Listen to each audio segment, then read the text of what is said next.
CJP ಬೇಡಿಕೆಗೆ ಸಂಪೂರ್ಣ ಮಣಿಯದ ಕೇಂದ್ರ ಸರ್ಕಾರ ಕೇವಲ 2 ಬೇಡಿಕೆಗಳಿಗೆ ಮಾತ್ರ ಒಪ್ಪಿಗೆ. ನಾಳೆ ಮತ್ತೊಂದು ಸುತ್ತಿನ ಮಾತುಕತೆ.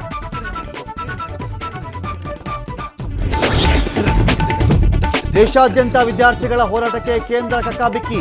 ಕಟ್ಟರ್ ಕಾನೂನು ತರುವುದಕ್ಕೆ ಸಂಪುಟ ಅಸ್ತು. ಪ್ರಶ್ನೆ ಪತ್ರಿಕೆ ಸೋರಿಕೆಯಲ್ಲಿ ಸಿಕ್ಕಿಬಿದ್ದರೆ 10 ವರ್ಷ ಜೈಲು, 10 ಕೋಟಿ ದಂಡ.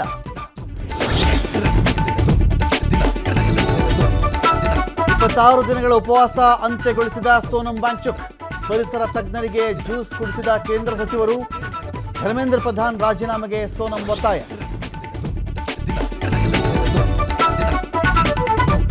ವಿದ್ಯಾರ್ಥಿಗಳ ವಿರುದ್ಧ ನೀಟ್ ಅಕ್ರಮದ ಕಿಚ್ಚು. ಜಲಫಿರಂಗಿಯನ್ನೇ ರೈನ್ ಡ್ಯಾನ್ಸ್ ಮಾಡಿಕೊಂಡ ವಿದ್ಯಾರ್ಥಿಗಳು. ಟಿಯರ್ ಗ್ಯಾಸ್ ಇಲ್ವಾ ಅಂತ ಪೊಲೀಸರಿಗೆ ಸ್ಟೂಡೆಂಟ್ಸ್ ಪ್ರಶ್ನೆ.